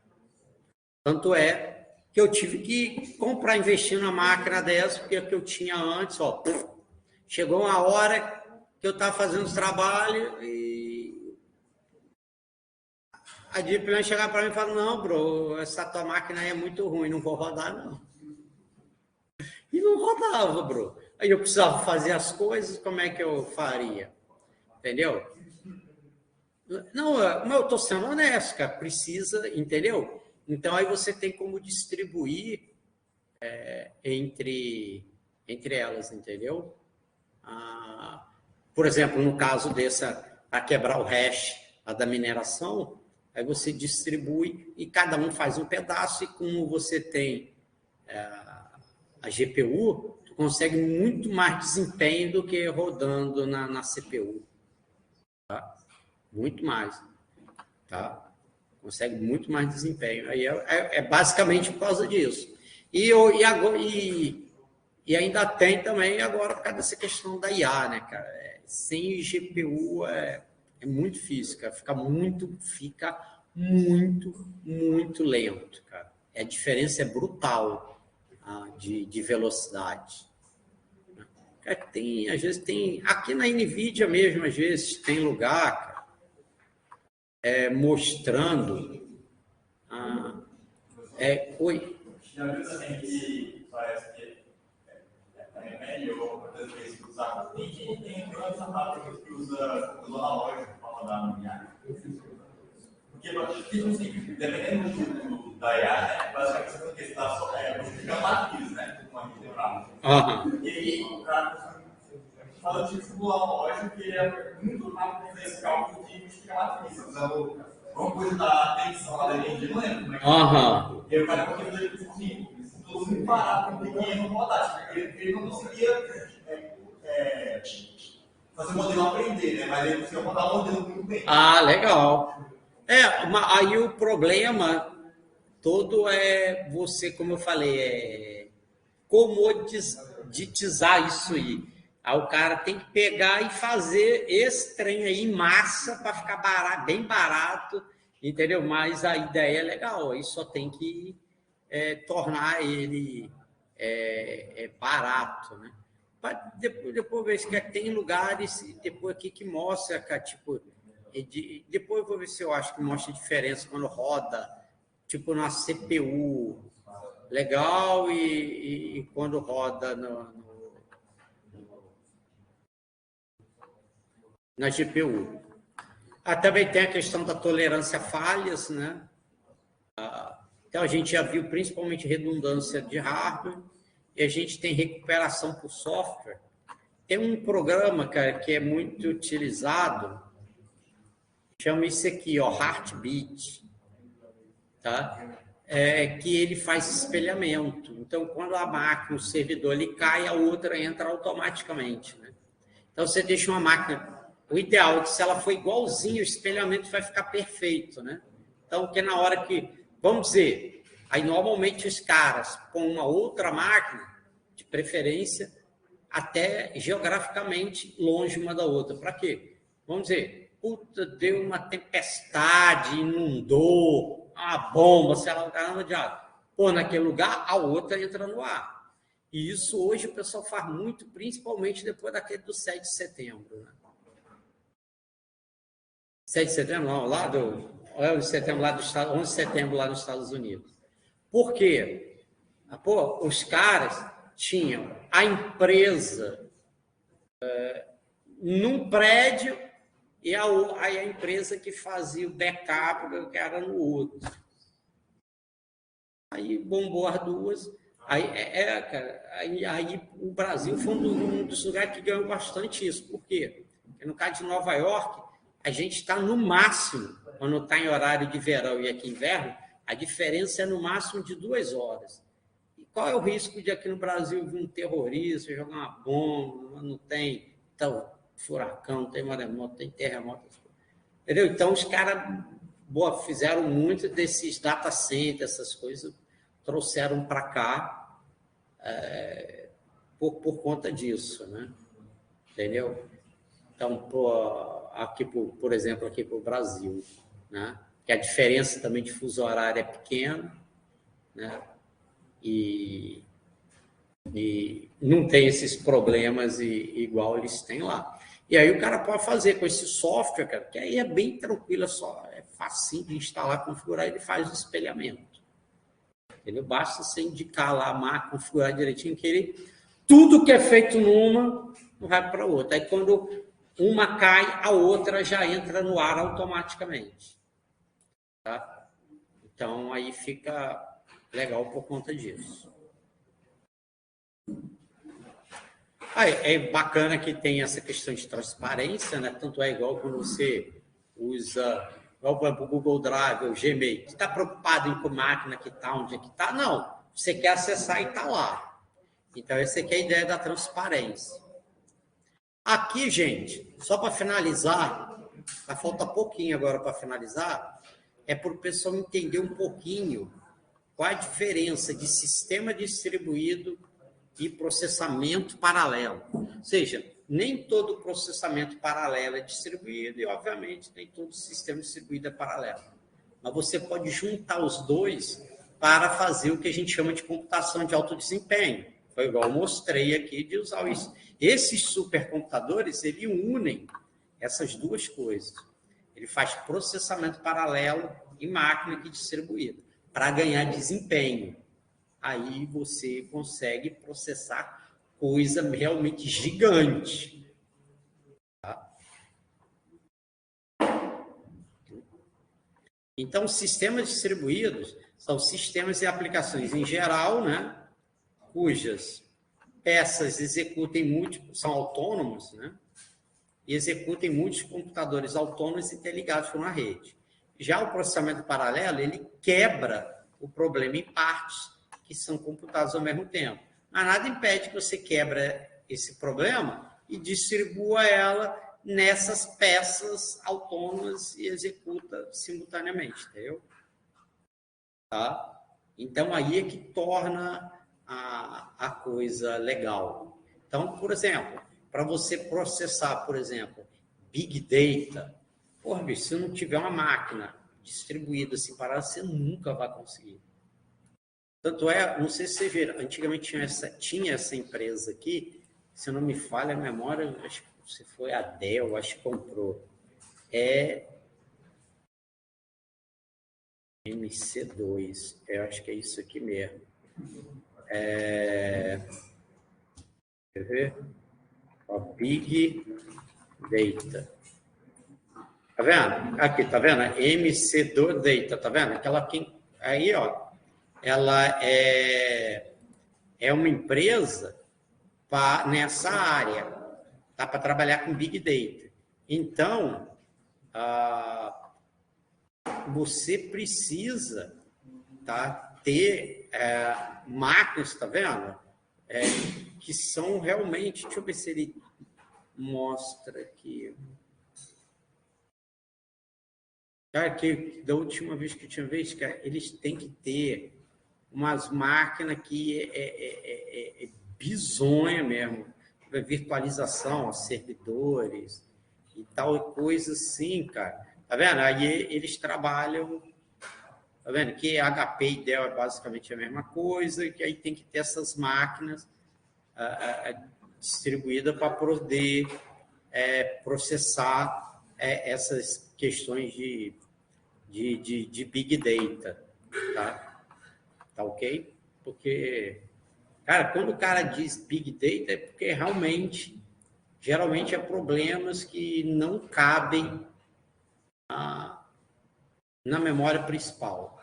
E tu pode ter memória principal pra caramba. Igual a gente viu ali nessas máquinas, você vê, cada nó com 64, 128 GB e tudo mais, e mesmo assim, não dá. Entendeu? Não dá. Tá? Aí tem uma coisa que é importante. Quando distribuir, se não precisar, não distribua. Por quê, cara? Presta atenção, você tem que analisar o problema em questão e depois o algoritmo que você vai usar. Obrigado. Por quê? Que tem problemas que são estritamente sequenciais, tá? Ou a fração sequencial dele é muito grande. O que quer dizer isso?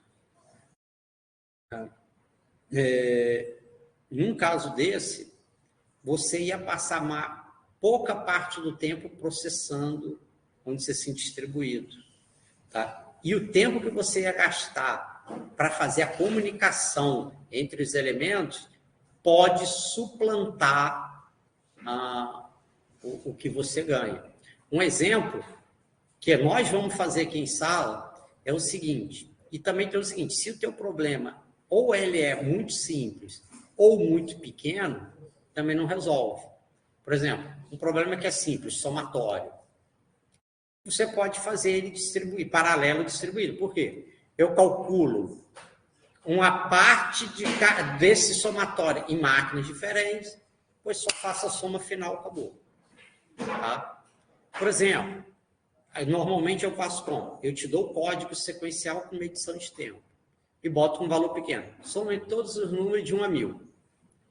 Beleza. Aí você roda e vê o tempo sequencial. Quando tu roda distribuído, ele fica pior que o sequencial. Por quê? Porque o problema, primeiro, somar é muito simples. É instrução de processador. Como é só 1000, porra, o tempo que você leva para comunicar de uma máquina, passar informação para lá, ele faz e devolver, é maior do que se ele fizesse local. No caso, se eu tenho só 1000 números. Agora, por exemplo, quando você soma todos os números de 1 a, aí você põe, por exemplo, 8 noves, 9, 9, 9, 9, 9, 9, 9, 8 vezes, 9 vezes, 10 vezes, aí, apesar de ser um problema simples, o número de operações que você vai fazer é muito grande. Aí, o paralelo distribuído ganha do sequencial, mas de lavada. Cara, é impressionante. Teve uma vez, eu fiz um teste com a galera, a gente deixou rodando 5 minutos, a gente perdeu a paciência e parou. Aí, esse mesmo valor, quando a gente fez distribuído, não demorou 1 minuto. Foi menos de 1 minuto. Entendeu? E olha que é um problema simples, só somar. Mas como a quantidade de dados ficou muito grande, cara, o paralelo distribuído ganhou. Tá? Agora, você imagina, você tem um problema que, além de ter muitos dados, ele também é complexo. Não é só uma soma. Começa a sacar que aí a diferença vai ser muito maior. Quer ver? Uma coisa que acontece, quer ver? Vocês já ouviram falar no INPE, Instituto Nacional de Pesquisas Espaciais? É o que faz previsão de tempo e tudo mais. Eles têm um supercomputador também lá para fazer previsão de tempo. Para essa previsão de tempo? Cara. Pergunta se para um cara que vai fazer plantio, se um cara que vai fazer colheita, a previsão do tempo não é importante para ele. Hoje a gente não é um país que agro é pop, agro é tudo, porra. Então a chuva, o regime de chuva, o clima, é importante ou não é? Entendeu? Então, cara, se você tem um modelo de clima, cara, ele faz o quê? Ele cria uma malha e divide aquilo lá em pedacinhos. Tá? Quanto menor for essa malha, maior precisão. Contudo, maior o número de cálculos que você tem que fazer. Entendeu? Maior o número de cálculos. Tá? Então, você precisa ter um bichão desse aí, cara, para fazer. Entendeu? Porque depende, cara, de você ter eu vou fazer uma colheita. Eu quero fazer semana que vem. Eu compro a previsão de tempo semana que vem, tá? Para quê? Imagina, eu pego a colheitadeira, caminhão, pago o salário do povo, diário, caramba, tudo mais, e chove. Estou fodido, né? Por quê? Como é que eu vou fazer colheita na chuva? Quem entende aí um pouquinho sabe que não rola, cara. Não vai rolar. Entendeu? Primeiro, vai estragar os grãos, a colheitadeira afunda, caminhão, vai pegar não sei quantas toneladas a fundo, sabe que a maior parte dessas fazendas é naquelas estradas de barro, a maioria não está na beira de estrada asfaltada. Não vai rolar, bicho. E aí, imagina, você aloca esse monte de recurso e chove. Se lascou. Entendeu? Então, só para mostrar para vocês que às vezes o pessoal fica muito, mas que viagem, se eu falando esses trem de super, para que para essa porcaria? Nunca vou mexer com isso. Ué, rapaz, quem diria quando você entrou na faculdade que ia ser um trem tão simples assim de usar, que eu entrava aqui na internet, estou usando. Alguém diz, você acreditava nisso? Quando você entrou na faculdade faz tanto tempo? Entendeu? Você imaginava que você tem um uso desse para IA tão simples assim, igual você tem hoje? Então, a gente tem que mostrar, né, as possibilidades, né? Tá? Então, a gente tem que tomar bastante cuidado com isso aqui. Tá? Por isso que eu falei que a gente tem que falar um pouco dessa... Eu vou dizer, eu gosto muito da parte prática, mas tem uma parte aqui teórica que é fundamental, porque senão você imagina, eu só faço a prática, aí tu vai fazer e fica pior que o sequencial e tu diz, aí o professor me enganou, eu disse que esse trem era... Não, bro. Por quê? Ou o problema não era apropriado, ou você não usou um algoritmo adequado para aquilo lá. Entendeu? Então, tem que ver. Tá? Então, exemplos. Ó. Bancos de dados com base transacional, distribuição para aumentar o desempenho, esse monte de exemplos, replicação de dados para aumentar a disponibilidade. Então, tem várias situações. Então, quais são os prós e contras de sistema distribuído? Uma é melhor relação custo-desempenho do conjunto de CPUs. Por exemplo, você está numa empresa, tem um monte de computador aqui. Por que eu não monto esse computador e monto um pseudo supercomputador para realizar uma tarefa, ao invés de eu ter que comprar uma máquina bruta? Imagina, eu tenho uma tarefa que eu faço uma vez só por mês. Eu preciso ter uma máquina pancada. Se ela for possível de fazer ela distribuída, por que não eu uso essa minha própria infraestrutura, ao invés de eu gastar uma grana lascada para rodar um trem uma vez só por mês? Concorda? Por exemplo, na grande maioria das empresas, das 17, 18, até as 8 horas da manhã do dia seguinte, elas estão paradas, estão ociosas. Quer ver um exemplo? Tinha antigamente, cara, tinha isso aqui, ó, era, quer ver? Rádio telescópio, quer ver? Aqui, já recibo. Cara, tinha esse bichão aqui, ó, que ele recebia sinais aí do espaço-mar para detecção de vida extraterrestre, não sei o que, tudo mais. Cara, só que a massa de dados que ele recebia era grande demais. Aí eles fizeram um projeto que era o seguinte: tu baixava o protetor de tela deles. Quando entra um protetor de tela, o que isso indica? Tua máquina está ociosa. Ela ia lá, pegava um pedacinho do dado deles, trazia do servidor dele, trazia para tua máquina para processar. Você doava ciclo de CPU para os caras. Você entrou o protetor de tela porque tu não está usando. Aí você doava. E aí ficava ali processando, acabou, devolvia. Agora você imagina milhares e milhares e milhares de máquinas pelo mundo inteiro fazendo isso aí. Entendeu? Então, isso é um exemplo. E aí o pessoal, depois que fizeram isso aí, o pessoal tem um monte de projeto desse. Tipo sequenciamento de DNA, descobrir alguma doença, lá, tudo mais. Aí você doa o ciclo de CPU.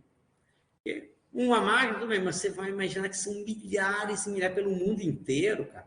Faz uma diferença brutal, bicho. Entendeu?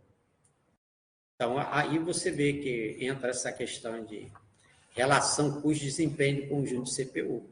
Entendeu? Você pode usar a tua infraestrutura que você tem na empresa. Nesse horário de 17, 18 horas até 8 horas do dia seguinte, não vai ter ninguém lá mesmo. Aí ela vai estar totalmente ociosa. Então, pode usar. Entendeu? Escalabilidade de processamento, ou seja, não tem um limite de uma única CPU. E tem, ela também tem, a máquina, ela tem um limite de true output. O que quer dizer isso, professor? Toda máquina tem um limite de memória RAM que você pode ter, tem um limite de entrada e saída que você pode ter. Entendeu? Toda máquina tem um limite. Entendeu? Agora, se você tem dezenas, centenas de máquinas, isso já muda, né? Tá? Isso proporciona um menor tempo de resposta, menor custo de comunicação e maior disponibilidade. O melhor exemplo disso é o Google. Quando tu faz aqui, igual eu fiz aqui eu fechei, né? Quando você faz ali a consulta, tu vê, cara, Cara, ela pesquisa na base de dados monstruosos. Como é que ele te retorna a consulta tão rápido? Porque são milhares de máquinas processando ao mesmo tempo, cara. Ele distribui a consulta, faz a operação de map, né? E depois ela reduz, ela faz a operação de fazer um filtro final dessas informações para te dar a resposta final. Tanto é que esse método MapReduce, quem inventou foi o Google. Para otimizar essa consulta distribuída. Tá?